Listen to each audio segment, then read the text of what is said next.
ሰላም ጤና ይስጥልኝ የማይንድሴት ቲዩብ ተመልካቾች እንደምን ከርማችኋል? ሳምንታችሁ እንዴት እየሄደ ነው? ዶክተር እንዴት አለ? ደህና ነኝ። አሁን እንግዲህ ግንቦት አንድም እንደ ሰኔ አንድም እንደ ሚያዝያ እያረገው ግንቦትነቱን ሳያሳየን ሊያልቅ ነው ወይስ እየሞቀ ነው? አዲስ አበባ እንኳን ብዙም አዲስ አበባ እንኳን ደህና ነው መሰለኝ። ዝናብም እኮ ነበር። አይ ቲንክ ዳመናውም ወዲያ ወዲህ ይላል። ሰኔ ልሁን ሚያዝያ ልምሰል እያለ እየወሰነ ነው ገና አልወሰነም። ግን ጥሩ ነው። አይ ቲንክ ሞር ኦር ለስ እንግዲህ አርሰናል በ22 ዓመት ዋንጫ በልቶ እንግዲህ ኢትዮጵያ ነው ዋንጫ የተበላው የሚመስለው አብዛኛው ሰው። እንግዲህ ከ22 ዓመት በኋላ እንግሊዞች ቢሆን በጣም የሚገረሙ ይመስለኛል። ዴፊኒትሊ በጣም አይ ቲንክ በአፍሪካ ውስጥም ብዙ ፋን ያለበት ሀገሮች ውስጥ ብዙ ጊዜ ጎበዝ ቲም ነው፣ ግን አልተሳካለትም ነበር። አንቺ የማደጋፊ ነሽ? የአርሴናል ነኝ እኔ። ነው እንዴ? የሊቨርፑል መስለሽ እንደና ሰው መስለሽ ነበር። ግን እንግዲህ ብዙ ጥሩ ሰው የሊቨርፑል ደጋፊ ነው አብዛኛው። እንግዲህ እንኳን ደስ አላችሁ ከስንት ዓመት በኋላ። ሲቲ ማነሽ? ኳስ አልወድም ነው አርሰናል አልወድም? ባርሳስ? አርሰናል ናቸው። ዛሬ ቤት ነው የበላው እኮ። ምሳ ላይ በጣም እየተገባበዙ ነበር እና ሰርግ ነበር። እንግዲህ በሚቀጥለው ዓመት ደግሞ ሌላ ዋንጫም ትበላላችሁ የሚል ፍራቻ አለ እንዴ? የሻምፒዮን ሊጉን በዚህ አያያዛችሁ አትቻሉም። እንግዲህ ብሉ፣ ደስ ይበላችሁ። ከ26 ዓመት ፋን ለሆኑም አድማጮቻችን እንኳን ደስ ያላችሁ። በዚህ አጋጣሚ 50% አርሰናል ከሆነ አስቸጋሪ ነው። ባለፈው ሳምንት ያቀረብነውን ጥያቄ አድማጮች ተመልካቾች ወደውት ነበረ። ይሄ ስልክ ማንሳት ጋር ተያይዞ ያነሳነው ነገር ብዙ ሰው ጋር ያለ ይመስላል። እንግዲህ አንዳንዱ ሰው ወደ ውጭ ልትሄድ ከሆነ አይበዛው በቃ ሂድ ትቅርብ፣ እንደውም እሷ አትወደም ያለው ሰው ነበር። አንዳንድ ደግሞ ባህሪዋ ሊሆን ይችላል እኔም ስልክ ማንሳት አልወድም ብለውም ያሉ ሰዎች ነበሩ። አንዳንዶቹ ደግሞ አታስብ፣ አሁን ወደ ውጭ እየሄድክ ስለሆነ ይደወልልሃል፣ እሱም ከዚህ በኋላ የሚያስጨንቅህ ጠብቀህ ያት ያለም ሰው። ግን ዞሮ ዞሮ ያው እንግዲህ አልቲሜትሊ በአንድ በኩል የሰዎች ባህሪ አለ፣ በሌላ በኩል የግንኙነት ባህሪ አለ። ምን ማለት ነው? አንዳንድ ግንኙነቶች ላይክ ሬጉላር ፍሬንድሺፕ፣ የስራ ጓደኝነት ይህን ያህል ዴማንድ አያረጉም። ስለዚህ የግንኙነቱ ባህሪ ግንኙነቱን ዲክቴት ያደርጋል። ግን ደግሞ አሁን በፍቅር በትዳር ምናምን ውስጥ ስትገቢ ወላጅና ልጅ ስትሆኚ ወዳለሁ አልወድም የሚለውን ያኛው ሱፐርሲድ ያደርጋል እና አንዳንዴ የዚህ የሁለቱ ሚዛን ይጠፋል። አሁን በጠያቂያችን አይ ካን አንደርስታንድ እንደዚህ አይነት ሰው ልትሆን ትችላለህ፣ ግን እንደዚህም ግን መኖር እችላለሁ ወይ ነው ጥያቄ። ያ የሚያሳየን እንግዲህ አንዳንዴ ማንነታችንን እንቀይራለን፣ አንዳንዴ ግንኙነቱን እንቀይራለን እና ሁለቱ እንግዲህ በሁለቱም በኩል ዋጋ ይከፈላል። የትኛውን ዋጋ መክፈል ይቀላል ነው? አንድ ጊዜ በድሮ ዘመን አሌክሳንደር ዘ ግሬት በሚባለው ንጉሥ የግሪክ ዘመን ያው እሱ በጣም በወጣትነቱ ዓለምን የተቆጣጠረ ጀግና ሰው ነው እና አንድ ፈሪ ወታደር እየተንቀጠቀጠ አስቸግሯቸው በአጋጣሚ ያልፍ ነበር በዛ በኩል። እንደውም ንገሩት ለንጉሱ እሱ የሚያደርገውን ያርግ ብለው ሰውየው ስቲል እየተንቀጠቀጠ ምንድን ነው ብሎ ከጠየቀው በኋላ ማነው ስም ለመሆኑ ሲለው አሌክሳንደር ሲለው ወዳጄ ወይ ስምን ወይ ስራን ቀይር ብሎት ሄደ ይባላል። እና አንዳንዴ ነው ላይክ ግንኙነቱን ከፈለግ ነው ባህሪያችን ወይም ፐርሶናሊቲያችን ላይ መስራት ጥሩ ነው። እኔ አሁን ኢንጀነራል ስልክ ባለመመለስ ነው የምታወቀው ፐርሰናሊ፣ ግን አይስትራግል ቀላል አይደለም። ከእንትናችን ከፐርሶናሊቲያችን ውጭ ስንኖር ግን እንዳልኩት ነው የግንኙነቱ ባህሪ አንዳንድ ጊዜ ከኛ ፐርሰናል ባህሪ ጋር ኮምፒት አድርጎ ለግንኙነቱ ብለን የምንቀይረው ባህሪ አለ። ለባህሪያችን ብለን ደግሞ ግንኙነቱ ላይ የምንፈጥረው ለውጥ አለ እና ይሄ እንግዲህ ሙግት ይኖራል። ዛሬም ደግሞ የዛ ተቃራኒነት ሪሌሽንሽፕ ነው ያለው ወይስ?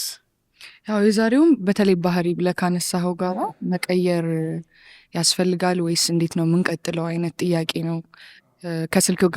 ከስልክ ማንሳት ጋር ዳይሬክትሊ ባያያዝ በትዳር ውስጥ ካለ ግጭት አፈታት ጋራ እዛ ሰፈር ነው ያለው። እንግዲህ ወደ ጥያቄው እንለፍና ደግሞ ተያያዥ የሆኑ ሀሳቦች ማንሳት።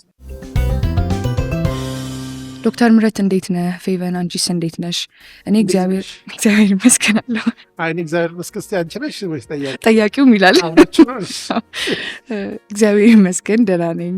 በመጀመሪያ የምታስተላልፉትን ፕሮግራሞች በጣም በጎና አስተማሪ ሆነው አግኝቻቸዋለሁ። ስለዚህም እግዚአብሔር ይርዳችሁ፣ በርቱ። ዶክተር የተቆለፈበት ቁልፍ የተባለውን መጽሐፍን በጣም የሚስብ ሆኖ አግኝቸዋለሁ። ወደ ፊልም ቢቀየር በጣም የሚስብ ይሆናል ብዬ አስባለሁ ብትቀይረው። አሁን ወደ ግል ህይወቴ ጥያቄ ልግባ። ቶም እባላለሁ። ባለቤቴ ጄሪ ትባላለች። ስማችን ተቀይሮ ነው። ቶም ጄሪ ሆነው ነው እሱም ፊልም መቼም ማቅሰ ለራሱ አዳልቷል። ጥያቄ ቶም በመሆኑ ወይስ ቶም እና ጄሪ ከጾታ አንጻር ነው የመደበው ብለሽ ነው? ቶምም ጄሪም ያው ሁለቱም ለግጭቶቻቸው ችግር አለባቸው። ሁለቱም ከተጋባን 1 ዓመት ከ2 ወር ገደማ ሆኖናል። ስሙ ራሱ ቶም ለወንድ ጄሪ ለሴት ይመቻል ብሎ ይችላል እንጂ የሚና ልዩነቱን አስቦ አይመስለኝ። ፊልሙም ላይ ወንድ ሴት አይልም፣ ግን ስሙ እንደ ኢንጀነራል እሺ ይመስላል። በፍቅርና በብዙ ተስፋ የጀመርኩት ትዳር አሁን ከባድ ፈተና ውስጥ እያለፈ ነው። ከዚህ ቀደም በኢትዮጵያ ውስጥ በአንድ ታዋቂ ድርጅት ውስጥ ሰራ ነበር። በስራዬ ታታሪ ነበርኩ። ነገር ግን በስራ ቦታ የተፈጠረ አንድ ሁኔታ ምክንያት ስራዬን አጣሁ። በዚህ ሁኔታ ምክንያት ነገሮችን እስክናስተካክልና የተሻለ አማራጭ እስክናገኝ ድረስ ከባለቤቴ ጋር ወደ እኔ ቤተሰብ ተመልሰን እየኖርን ነው። ባለቤቴ የእናቷ ብቸኛ ልጅ ስለሆነች ከዚህ ቀደም ወደ አዲስ አበባ መምጣት ያስቡ ነበር። ከዚያም በተፈጠረው የኔ ስራ ማጣት ያላቸውን መኖሪያ በመሸጥ አነስ ያለ ቤት ለመግዛትና የቀረውን ገንዘብ እኛ የግል ስራ ጀምረን ህይወታችንን እንድንቀይር ሀሳብ አቀረቡ። እኔና ባለቤቴም ተማክረን በዚህ ሀሳብ ተስማማን። ነገር ግን ትልቁ ችግር የባህሪ ጉዳይ ነው። ባለቤቴ አኩራፊና እልህኛ ባህሪ አላት።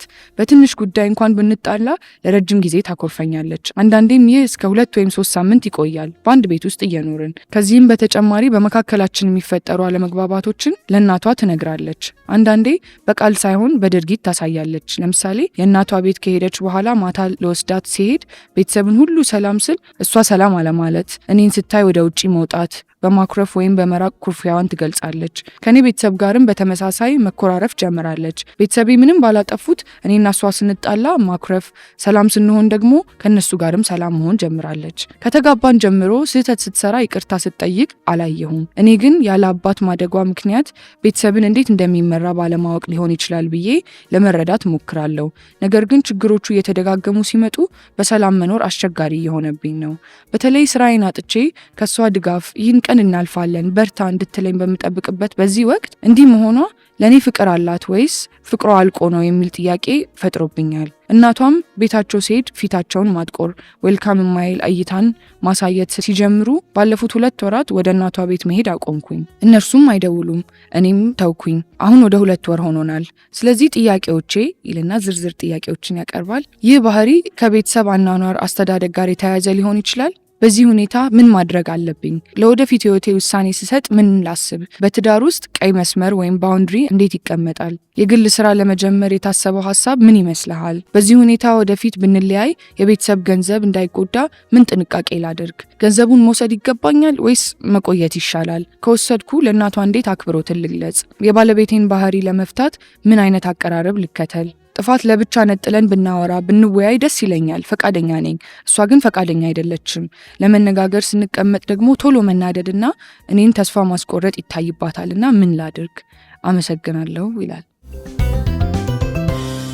ምን አሰብሽ? ዝርዝር ጥያቄዎቹ አሁን ወደ ዝርዝሩ ከመግባታችን አጠቃላይ ምንድነው ኢምፕሬሽንሽ? እንዴት ተረዳሻቸው? ወይም ጥያቄውንና አውዱን እንዴት ተረዳሽ? ያው ጠያቂያችን ቶምና ጄሪ ብሎ ማስተዋወቃቸው ፈኒ ቢሆንም ልክ ይመስላል ከሁኔታው አንጻር። በመካከላቸው ያው ተከታታይ የሆኑ ግጭቶች በመፈጠራቸው ትንሽ እንደ መመላለስ አይነት ነገር እንዳለ ይታያል። ታይሚንጉም ከባድ ይመስለኛል።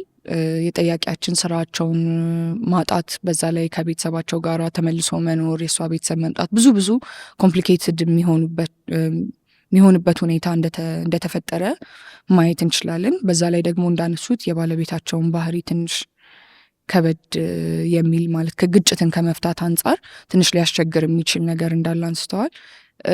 ከመጨረሻ ላይ ካነሷቸው ነጥቦች ውስጥ ያው ብሩን ወስደው ቢዝነስ የመጀመሩን ነገር የገፉበት አይመስልም። ገና ልውሰድ የሚል ሀሳብ አለ።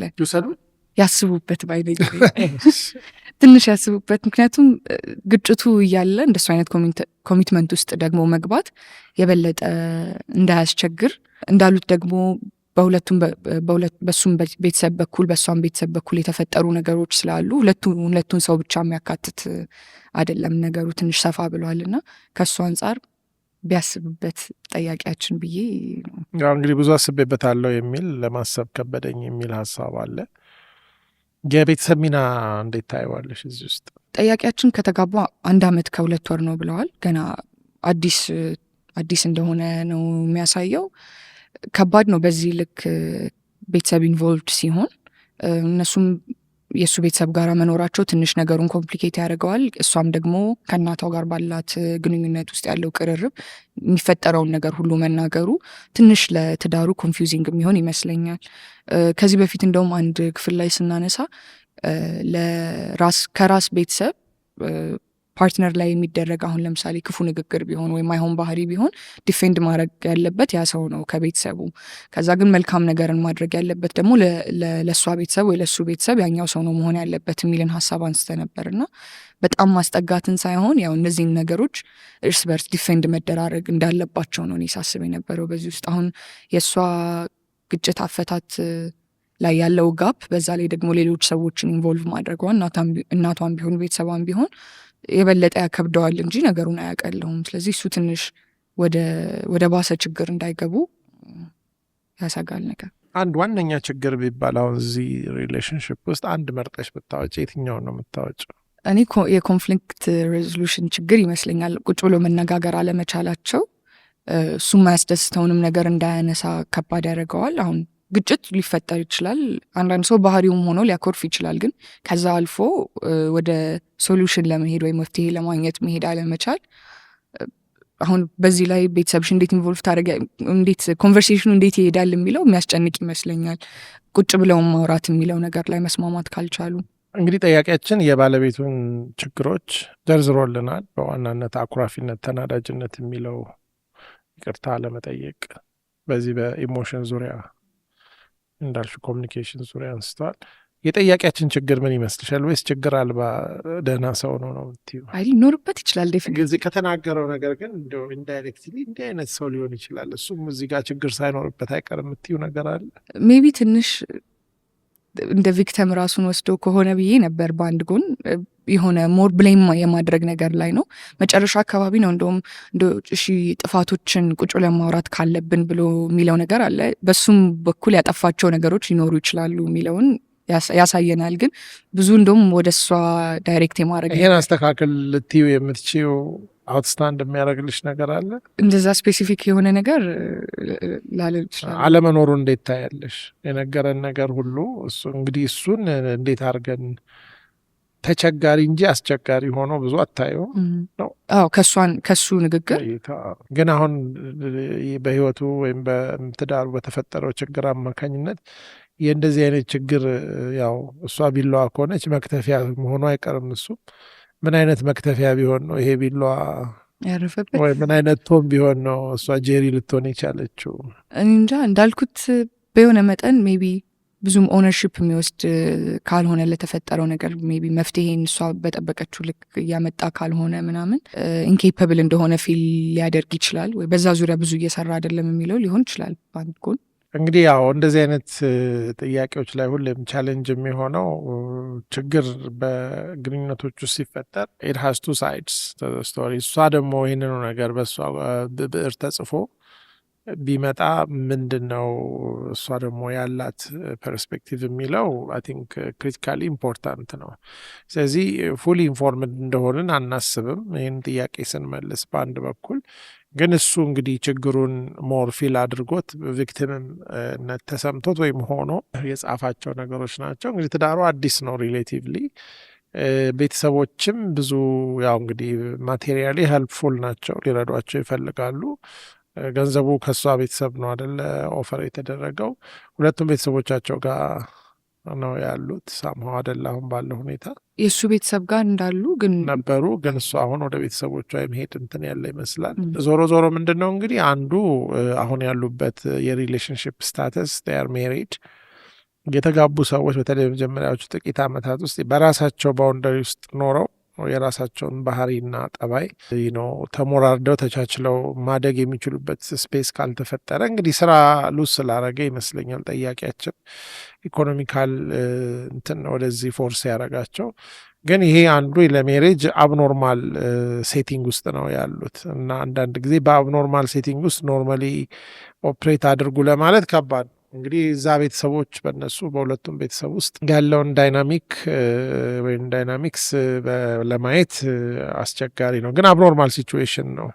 ስለዚህ እንደዚህ ትረብልድ መሆን ከስራ ማጣቱ በፊት ብዙ እንደሌለ ነው አይደል? ሲጀምር ጥሩ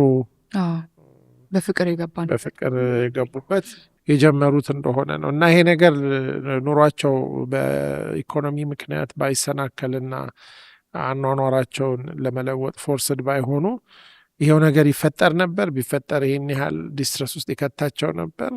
ይሄ በጣም ክሪቲካል ጥያቄ ነው።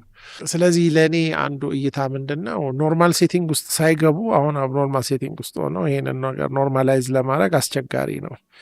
እንግዲህ ምናልባት እሷ እንደ ሚስት እንደ ሴትም ስቴቢሊቲ እና ሴኪሪቲ የሚለው ነገር ኢዝ ቬሪ ኢምፖርታንት፣ ለወንድም ኢምፖርታንት ነው። ግን በተለይ ደግሞ ያንን ቴሪቶሪያልነስ እና ቤቴ ብሎ የምታዝበት እና አይዲያል ያሰበችውን የምትኖርበት ስፔስ ካላገኘች ዊክነሶቿ እየጎሉ ስትሬንግዞቿ እየደከሙ ይመጣሉ። ያ እንግዲህ ኢቨንቹዋሊ ዊክነሶቿ ብቻ የሚታዩ እንዲሆን ሊያደርጋት ይችላል። እሱ እንግዲህ ፐርሰናሊቲው በጣም እንትን አይደለም፣ ፎርስፉል አይነት ፐርሰናሊቲ አይመስልም። እሷ ደግሞ ሀሳቧን ስሜቷን ብዙም ለነገ የምታሳድር ላትሆን ትችላለች። ያ እንግዲህ አንድም ጠባብ ስፔስ ለእንደዚ አይነት ሰዎች ወይም የራሳቸው ባልሆነ ስፔስ ውስጥ በትክክል ኦፕሬት ማድረግ ይቸገራሉ። እሱ ሆዲፍ ጀው ነው፣ እሷ ደግሞ ሆድ ባሰው አይነት ነችና ሆዲፍ ጀው እና ሆድ ባሰው ሆዲፍ ጀው ጠባብ ቦታም ሆዲፍ ጀው እያለ ይቆያል። የሆነ ቦታ ላይ እንግዲህ ሆድ እስኪብሰው ማለት ነው። እሷ ደግሞ በቀላሉ ሆድ የሚብሳት አይነት ሰው ስለሆነች ያን ኢሞሽኗን ግን ፕሮፐርሊ ቻናል ወይም አርቲኩሌት አድርጋ ከእሱ ጋር ለማውራት አልቻሉም። ፕሮባብሊ ለዚህ ለተፈጠረው ሜስ እሱን ብሌም ሳታደርገው የምትቀር አይመስለኝም። ስለዚህ አሁን የመጀመሪያው ነገር የራሳቸውን ጎጆ እንደ ፊዚካል ሴንስ ማለት ነው መቀለስና በትንሽ ስታንዳርድም ቢሆን አብረው መኖር ካልቻሉ አሁን ባሉበት ሴቲንግ ውስጥ ሆነው ብዙ እነሱን ለማገዝ ይከብዳል ብዬ አስባለሁ። የሁለቱም ዊክነስ እየጎላ ስትሬንግዛቸው ደግሞ እየተዳከመ ይሄዳል። እሱም በሆዲፍ ጀው ሜንታሊቲ ሲኖር ራሱን ሆኖ ሰክሰስፉል ሆኖ ሊኖር አይችልም። ምክንያቱም አብዛኛውን ኤነርጂውን ያ ይጨርስበታል። እሷም በሆድ ባሰው ሜንታሊቲ ስትሆን ብዙ ሰዎች ጋር ኢንክሉዲንግ ሂም በሚኖራት ኩርፊያና ግጭት ሰዎች ሮንግሊ ፐርሲቭ ያደርጓታል። በራሷ ሴፍ ስፔስ ውስጥና በራሷ ናቹራል ኢንቫይሮንመንት ውስጥ ብትሆን የሚኖራትን አይነት ጥሩ ብሎሰም የሚያደርግ ፐርሶናሊቲ ላታሳይ፣ ያ ደግሞ እየጎዳት እና የችግሩን እያባባሱ ሄዳል። ስለዚህ ለእኔ የመጀመሪያው ቁልፍ ነገር እንግዲህ ለቢዝነስ የሚሆን ገንዘቡን የሚወስዱት ኦር ሌላ አነስተኛ ስራ ቢሆን በማንኛውም መንገድ ያው ስለተጋቡ ኑሯቸውን በራሳቸው ስፔስ ውስጥ ሪሴት ማድረግ አለባቸው። አሁን ያሉበት ሁኔታ ኮምፕሊትሊ በምክር የሚስተካከል አይደለም። ያንን ነው እንግዲህ ያለአባት ማደጓ ብሎ ሜንሽን ያደረገው ነገር አለ። ልክ ነው። ያ የራሱ ጥሎ የሚሄደው ጋፕ አለ። ብዙ ጊዜ ከተቃራኒ ጾታ ወላጃችን ጋር ባለን ግንኙነት የምናዳብረው ወደፊት ለምናገባው ሰው የሚኖረንን ሳይኮሎጂካል ሴታፕ ይወስናል የሚል እይታ አለ። ሳይኮሎጂ አንድ ቲዮሪ ነው። ሴት ልጅ ከአባቷ ጋር ባላት ግንኙነት ጥሩ የሚሆን መጥፎ፣ አብሰንስ የሚሆን ፕሬዘንት ያው ኢምፓክት ይኖረዋል። ያ እንግዲህ ሪፍሌክትድ የሚሆነው ወደፊት በምታገባው ልጅ ሰው ላይ ነው። ወንድ ልጅም እንደዛው።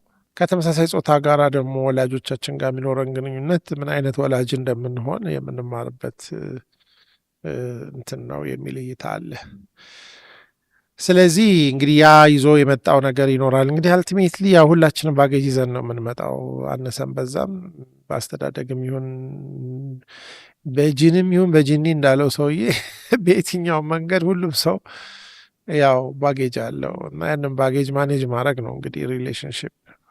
ይሄ የለኝምም የለውም የሚባል ሰው የለም። እና አንዳንድ ጊዜ ሰዎች ይፈቱና በጣም በሚገርም ሁኔታ እንደገና ሲያገቡ ችግር ያለው ሰው ብቻ ሳይሆን ያንኑ ችግር ያለው ሰው ፈልገው ማግባታቸው የሚገርም አይነት ፓተርን ፒፕል ሪፒት ሴም ቲንግ። ምክንያቱም የሚወዱት ነገር ውስጥ የማይወዱት ነገር ተደብቆ እንደሚኖር የሚያሳይ ፍሬሚንግ ነው እና ዞሮ ዞሮ የመጀመሪያው ነገር አኗኗራቸውን መኖሪያቸውን ማስተካከል በቃ ምንም ቅድሚያማ የሚሰጠው ጉዳይ ነው። በዚህ ሴቲንግ ውስጥ ሆነው እንትን ነው። ከዛ ቀጥሎ እንግዲህ አብረው ቁጭ ብሎ የማውራትና ችግራቸውን የመነጋገር እንትን ከሌላቸው እርዳታ መፈለግ አለባቸው። ይህን ሜሬጅ ያው ሴቭ ማድረግ ከፈለጉ እንግዲህ ብዙ የተጎዳዱት ነገር ሊኖር ይችላል። ያንን እንግዲህ በሂደት ማስተካከል ሊያስፈልግ ይችላል። እዛ ላይ እንግዲህ የተዘረዘሩ ጥያቄዎች አሉ። እስኪ አንድ ጊዜ አንብቤያቸው። የመጀመሪያው ጥያቄ ይህ ባህሪ ከቤተሰብ አኗኗርና አስተዳደግ ጋር የተያያዘ ሊሆን ይችላል ወይ? ሊሆን ይችላል፣ ግን መሆኑና አለመሆኑ አሁን ለጊዜው ብዙ ለውጥ አያመጣም። ከቤተሰብ ባህሪና አስተዳደግ ጋር የማያያዝ ብዙ ነገር የለም። አንዳንዱ ስትሮንግሊ ይያያዛል። ሊሆን ይችላል፣ ግን መሆኑ ኤክስፕላኔሽን ይሰጠናል እንጂ ሶሉሽን አይሰጠንም። ስለዚህ ሊሆን ይችላል እሱም ይዞት የመጣው እሷም ይዛ የምትመጣው ፓኬጅ እንዳለ ቅድም እንዳልነው እዚህ ላይ ሊያያዝ የሚችል እስከ ምን ድረስ ነው አንድ ሰው አሁን ከቤተሰብ አስተዳደግ የሚሆን ከባህሪ የሚባሉ ነገሮችን ቱዋት ፖይንት ነው ቶለሬት ማድረግ ያለበት? እስከ ምን ድረስ ነው እንደ ሰበብ ነው ማየት ያለበት? ወይ ምንድነው ሰበብ ብናደረገው ያው አውትካሙን አይቀይርም።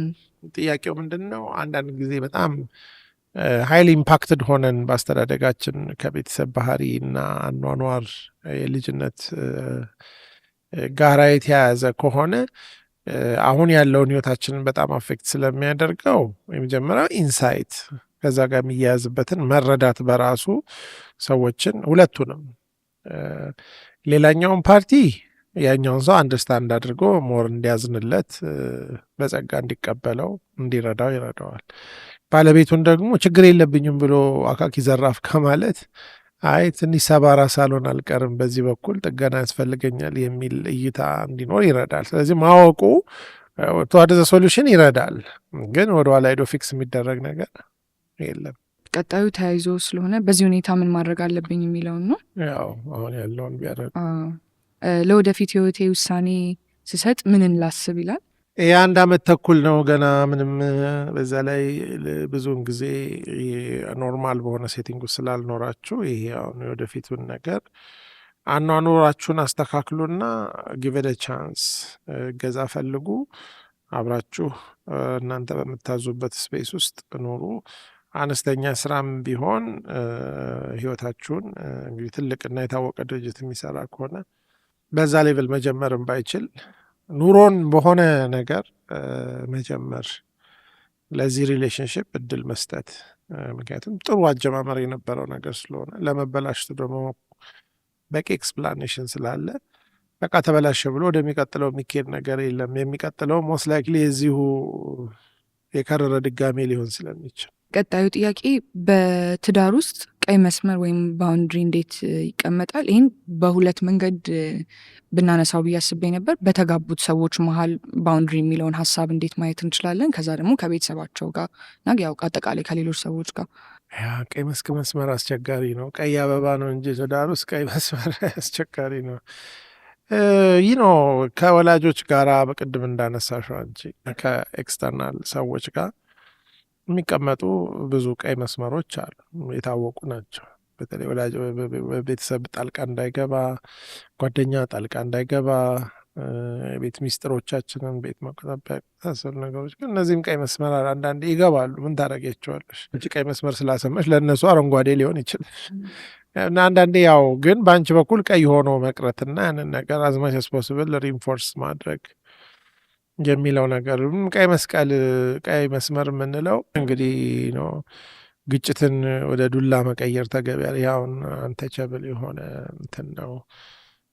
ኔግሌክት ማድረግ ያንን ሰው እንደዚህ አይነት ነገሮች ተገቢ አይደሉም። እንግዲህ ብላክ ኤንድ ዋይት ነገር ስለሌለው በግሬ ዞን ውስጥ መኖር መማር ነው ዋናው የሚጠቅመው። እነዚህን ነገሮች ማኔጅ ማድረግ ብዬ ነው የማስበው። እንዳልከው ደግሞ ፊዚካሊ ከዛ ቦታ መውጣትም አንድ መስመር ሊሆን ይችላል። ልክ ነው። አንድ እሱ ነው። ሌላው እንደዚህ ፕሮብሌም ሲፈጠር ሌላ ሶስተኛ ሰው በተለያየ መንገድ ለማስቀናት ለምናምን እንደዚህ አይነት ነገር ከገባ ይበላሻል። እነዚህ እንግዲህ የታወቁ ቀይ መስመሮች ናቸው ብዬ ነው። ቀጣዩ ከስራና ከገንዘቡ ጋር የተያያዙ ጥያቄዎች ይመስሉኛል። የግል ስራ ለመጀመር የታሰበው ሀሳብ ምን ይመስልሃል? ገንዘቡን መውሰድ ይገባኛል ወይስ መቆየት ይሻላል? ወደፊት ብንለያይ የገንዘቡን ጉዳይ እንዴት ነው ጥንቃቄ ማድረግ የምችለው? ከወሰድነውስ ደግሞ ለእናቷ እንዴት አክብሮትን ልግለጸው? እዛው አካባቢ ስለሆኑ እንግዲህ ይሄ የራሱ ሪስክ አለው። እኔ አይ ዶንት አድቫይዝ አሁን ባለው ሁኔታ ወደፊት ብንለያይ በሚለው ምክንያት አይደለም። እሱን እንደ ኦፕሽን ማሰብ በሱ ምክንያት የሚባለው ነገር ብዙ ይረዳል ብዬ አላስብም። ያንን ተውትም አሁን ኢንተርቴን ማድረጉ ብዙ ጥሩ ነው ብዬ አላስብም። ይልቃውን ያ ገንዘብ ከመጣም እሷ ናት ከእናቷ ላይ መበደር ያለባት፣ የሚሻለው እሱ ነው። እሱ ከወሰደ ትንሽ ስትሪክ ነው። ከእሱም ቤተሰብ ከሆነ የሚወሰደው እሱ ነው መውሰድ ያለበት። ከዛ ራሱ ዲል ያደርጋል። ስለዚህ እሱ አክብሮት ማሳየት፣ የብድር ቀብድ መስጠት ወደ አያስፈልግም። በቃ ያውቃሉ፣ እሱም ያውቃል። ግን ኃላፊነቱን ወስዳ ገንዘቡን ከእናቷ መውሰድ ያለባት እሷ ናት። እሱ ማድረግ ያለበት ያንን ገንዘብ ስጦታ ሳይሆን ብድር መሆኑን በመረዳት ክሊር ተርሚን ኮንዲሽን ግን ሊኖረው ይገባል። ከሌላ ከባንክ ሲበደር ወይ ከሰው ሲበደር ከሌላ ሰው በሚያደርገው መቼ ይመለሳል፣ በምን አይነት መንገድ ይመለሳል፣ ቢያቅተን መመለስ በምን አይነት መንገድ ኦልተርኔቲቭ ፕላን ይኖራል፣ ሁሉንም ዲቴል ሌላ በቃ አንድ ስትሬንጀር እሱ እንደ ስትሬንጀር ተበዳሪ ራሱን ማየት። ግን ኔጎሽሽኑንና ገንዘቡን መውሰድ ያለባት ድርጅቱን ወክላ እሷ ናት። ያ በኋላ የእናትና ልጅ ግንኙነት ስላለ አንዳንድ ጊዜ የተሻለ ነው። በሆነ ባልሆነ ኢሞሽናል እንትን አይኖርም። እሱ እንዳልተበደራቸው ያበደሩት ለልጃቸው እንደሆነ፣ ግን እሱ ደግሞ ከፋይ እንደሆነ እሱ ደግሞ መቀበል አለበት። ከፋይ እሱ፣ ተበዳሪ እሷ። ይሄ አይነት ፍሬምወርክ ቢሰራ የተሻለ ይመስለኛል። ወደ መጨረሻ ላይ የሚያነሳቸው ሀሳቦች ከእሷ ባህሪ መፍታት አንጻር እና ቁጭ ብሎ እንወያይ ስንል ወደ መፍትሄ አንሄድም፣ ያውን ወደ ንዴት ትሪገር ወደ መደራረግ እንጂ ወደ መፍትሄ አንሄድም የሚለው ሀሳብ አለ። ቅድም አሁን ስለ ማኩረፍ አንስተን ነበር። እሱን የሚሻሻል ነገር ነው። መጀመሪያ ላይ አሁን ምንጥላቸው ባህሪዎች ብለን ያነሳናቸው ነገሮች አሉ። አሁን የእሷን ስለሆነ በግልጽ ያወራው የሚሻሻል ነገር ነው ወይ የሚለውን ያው እንግዲህ አሁን ምንድን ነው እሱ አሁን ቁጭ ብለን እናውራ ምናምን፣ አሁን እየሮጥን ባለንበት ሰዓት ላይ እየሮጥን ነበረ፣ ግን ቁጭ ብለን እናውራ ስላት እየሮጥን እምቢ አለችኝ አይነት ነገር አሁን ቁጭ ማለት አይችሉም። ቲንግስ አር ናት ዌር ዴይ ካን ሲት ኤንድ ቶክ። አሁን መጀመሪያ ሩጫቸውን ማቆም አለባቸው። ወደ ሁለት አቅጣጫ እየሮጡ እንዴት ነው ቁጭ ብለው ሊያወሩ የሚችሉት? መጀመሪያ አቅጣጫቸው ሲሚላር መሆን አለበት። ፌሳቸው አንድ አይነት መሆን አለበት። ተስማምተው ፍጥነታቸውን ወደ መቆም አምጥተው ከዛ ነው ቁጭ የሚል። ቁጭ ብሎ መነጋገር በጣም የጤናማ ግንኙነት ምልክት ነው። አሁን እነሱ እዛ ጋ የሉም። እዛ ጋር ለመድረስ የሚሰራውን ስራ መስራት አለባቸው። ወይ የምክር እገዛ ማግኘት አለባቸው፣ የቤተሰብ ጣልቃ መግባት አለበት፣ ወይ እነሱ ሳምሃው ከቀላሉና ከሲምፕል ነገር ጀምረው በስልክ ማውራት ሊሆን ይችላል። በጣም አጭር ሰዓት ላይ ክሪቲካል ነገሮችን በማውራት ሊሆን ይችላል። ከዛ ቶለሬት እየተደራረጉ በፊት የነበረ ፍቅራቸው እየተስተካከለ አሁን ናውራ ስብሰባ እናርግ ከሚለው በፊት ሳም ፎርም ኦፍ ሲቪሊቲ እና ፍሬንድሊ የሆነ እንደ በፊት የጦዘ ፍቅርም ባይሆን ግን አትሊስት ጉድዊል ያለው ሴናሪዮ መፍጠር አለባቸው። እሱን ለማድረግ ብዙ ስራ አለ። ስለዚህ የመጀመሪያው ስራ ቁጭ ተብሎ አይጀመርም። ዌር ዴይ አር ወደ ቁጭ ማለት የሚያመጣ ሳም ሲቪሊቲ አንድ ሰው ሞር ዋጋ መክፈል ሊኖርበት ይችላል። ለዚህ ካልተቻለ ደግሞ ፕሮፌሽናል እገዛ መጠየቅ። ግን ሳማሃው አሁን በዚህ ሁኔታ ውስጥ ቢነጋገሩም ተሰዳድበው ሊለያዩ ይችላሉ። ዴርፎር በቃ ተነጋገር አልቻልንም ብሎ ወደዛኛው ውሳኔ ለመሄድ ሊገፈትራቸው ይችላል። እኔ ተገቢ ነው ብዬ አላስብም። ከዚሁ ጋር የሚያያዘው ደግሞ አሁን ቁጭ ብለን እናውራ ወደሚለው እንዳልከው ራሳቸውን ወደዛ አይነት ሁኔታ ውስጥ ቢያስገቡና ማውራት ወደሚለው ነገር ስንመጣ ነገሮችን አሁን ልክ እሱ እንዳለው ጥፋትን አንስቶ መነጋገር የሚለው ዜታ ስማርት ዲሲዥን ወይስ እንዴት ነው ማድረግ ያለባቸው? አንዳንዱን ነገር ዘግተው የሚያልፉት ነው ወይስ ሁሉንም ነገር ከፍተው ማውራት ያለባቸው ነው? ቲንክ በሶስት መክፈል ይቻላል። አንደኛ የመጀመሪያው ነገር ቀላል በሆኑ ቢያግባቧቸው በሚችሉ በመካከላቸው የተበላሸው ሪሌሽንሽፕ ሊገነቡ በሚችሉ ነገሮች ላይ ማተኮር፣ ሄልፕፉል የሆኑ ኮንስትራክቲቭ የሆኑ ነገሮች ላይ ቡና መጠጣት ግን እዛ ላይ እንደገና ወደ ፊሮሳን በቃ እንደዚሁ ጀስት አይ ሚስድ ዩ ብሎ ቁጭ ብሎ እንትን ብሎ ምን እያረግሽ ነው? ምን እናድርግ? እንደዚህ አስቤ ነበር አይነት ነገር። ያ ነገር እየተስተካከለ ሁለቱም ሴትል እያደረጉ የኩርፊያ ዲግሪው ሲቀንስ ከዛ ደግሞ አንዳንድ ሲሪየስ ነገሮችን አይ ቲንክ ኮዝ ኦፍ ዲስ ኦል የራሳችን ኑሮ ቢኖረን አነስተኛም ብትሆን አይነት ነገር እየመጣ ነገሮች ሴትል ሲያደርጉ ሲሪየስ ኢሹዎችን ለማውራት ሲሞክሩ የማይሆን ከሆነ ለምን እገዛ አንፈልግም የሚለውን ሀሳብ ኢቨንቹ አሁኑን ማምጣት ያምቢ ነው የምትለው ግን ሳም ፎርም ኦፍ ኢኒሻል እንትን መንገድ ማመቻቸት አይነት ስራ ይፈልጋል። ለዛ እንግዲህ ኃላፊነቱ ያለው እሱ ላይ ነው። ለምን እኔ ካለ ያው ችግሩን አሁን በዚህ ደረጃ ተረድቶ ለመፍታት እየሞከረ ያለው እሱ ነው። እንግዲህ የዚህ የኩርፊያው ነገር ምንድን ነው? እሱ ያው በፊት በጥሩ ነገር በሚኖሩበት ጊዜ ሳታኮርፍም መኖር ትችላለች ማለት ነው። አትሊስት በዚህ ሌቭል እዚህ አሁን ያለውን ኩርፊያ የፈጠረው የእሷ ማንነት አስተዳደግ ምናምን ብቻ ሳይሆን አሁን ይሄ ሪሌሽንሽፕ የገባበት ቅርቃር ልንለው የምንችለው ነገር ነው። ስለዚህ ያንን የሚያስተካክል ነገር ኤፈርት ማሳየት አለበት። ኖት እሷን ፊክስ ለማድረግ ግን ሲቹዌሽናቸውን ፊክስ ለማድረግ ራሱን ፕሩቭ ማድረግ ያለበት የነስ ከእሷ የተገኘው ብድር ብቻ ሳይሆን በቃ ዲስ ኢዝ ማይ ላይፍ ዲስ ኢዝ ማይ ሆም አም ሪስፖንሲብል ፎር ዲስ ሃውስሆልድ ብሎ አንዳንድ ኃላፊነቶችን ተወጥቶ ራሱን ፕሩቭ ሲያደርግ አይ ቲንክ ሺ ሹድ ቢ ሞር ለስ አንግሪ። ያ ደግሞ ሞር ለስ ኩርፊያ ውስጥ ትሆናለች። ኩርፊያዋ የቁጣ ምልክት ነው። በቃ በዚህ አይነት ሁኔታ አግብቼ እኖራለሁ ብላ አስባ አታውቅም። ለዛ ደግሞ እንግዲህ ዋና ኃላፊ አድርጋ የምትወስደው እሱን ነው። ያንን ዲስፕሩቭ ማድረግ አለበት በተግባር። በሱ በኩል ትንሽ ወደ ሪዘንትመንት ያደሉ ነገሮች ያነሳቸዋል። እኔ እንደውም ጭራሽ ስራዬን አጥቼ እንደዚህ ሲሆን ከእሷ ኤክስፔክት እያረኩኝ ብዙ ነገር እንዴት የሚለው ሀሳብ አለ። እሱን አልፎ ለመነጋገር ትንሽ ከሱ ሞር ሊጠበቅበት ይችላል እንዳልከው። ትልቅ ሰውን አድገህ ይህንን ነገር እንዲሆኝ እንዲህ ከማለት በቃ አሁን እሱ ምንድን ነው እሱ መጀመሪያውን ብሬድ ዩነር በተለይ እሱስ የነበረ ይመስላል ከጥያቄው በቃ ሂ ሃዝ ቱ ፋይንድ አ ሆም። ያንን ነገር ለማድረግ የቤሷ ቤተሰብ ብድር ኢንቱ ካልኩሌሽን መግባት የለበትም። ሳምቲንግ ሃዝ ቱ ቢ ደን። ትንሽ አግሬሲቭ ሆኖ ራሱን እና ቤተሰቡን ፕሮቴክት አድርጎ ለቤተሰቡ አንድ ኢኒሽቲቭ መውሰድ አለ። ኩድ ቢ ጀስት ዋን ሩም የሆነ ነገር ሊሆን ይችላል። አይ ዶንት ቲንክ ሺ ዊል ማይንድ ዳት። ከዛ በኋላ ጎሽ ትለዋለች። እሱ ጎሹ ይቅደም ነው ያለው፣ እኔ ደግሞ ጎሹ ተከታይ ነኝ የሚል እይታ ነው። ትርሲት በእርግጥ አልተስማማቸው። እንዲሁ እንደ መጨረሻ ለተለያዩ በተለይ ጠያቂያችን ልሰበስበው ነው ጠያቂያችን እንዳለው እንደዚህ አይነት አዲስ የሆነ ትዳር ውስጥ እንዳለው አመት ምናምን ውስጥ ያሉ አዲስ ተጋቢዎች እንደዚህ አይነት ነገሮችን ኤክስፒሪየንስ ያደረጉም ቢሆን አቮይድም ከማድረግ አንጻር ፋይናል ወርድስ ምን ማለት እንችላለን? አይ ቲንክ ኤቭሪ ሪሌሽንሽፕ ዩኒክ ነው። ኤቭሪ ሪሌሽንሽፕ ችግር አለበት። ሁለቱም ሰዎች አስቸጋሪ ችግረኞች ስለሆኑ አንድም እንደ ተቸጋሪ ይታያሉ፣ ሁለትም እንደ አስቸጋሪ። አንድ አስቸጋሪ ያለበት ሪሌሽንሽፕ ብዙ የለም። አንዱ ሞር ሊያስቸግር ወይ በየተራ ሊያስቸግሩ ይችላሉ እንጂ። ስለዚህ አይ ቲንክ ዩኒክ የሆነ ችግር ደግሞ ሁል ጊዜ የመፍትሄ እድል ነው። ራስን ለማሳደግ መፍትሄ ካመጣንለት የተሻለን ሰዎች ለመሆን እድል ይሰጠናል። እርዳታ ሊሰጡን የሚችሉ ብዙ ሰዎች አሉ። ብናነባቸው የሚጠቅሙ ብዙ መጽሐፎች አሉ። ግን ራሳችንን ችግር ውስጥ ተብትበን በቃ የኔ ችግር ልዩ ነው እያልን በስፔሻል ፕሮብሌም ውስጥ እያማረሩ መኖር ብዙ አይጠቅምም። በቃ ሁሉም ሰው አንድም አስቸጋሪ ነው፣ ሁለትም ችግረኛ ነው፣ ተቸጋሪ ነው። ስለዚህ ከዛ ውጭ የሆነ ሰው ከየትም አይመጣም። የምናገባው ሰው ይሁን አብረን የምንሰራው ሰው በዚህ ዶሜን ውስጥ ያለ ነው።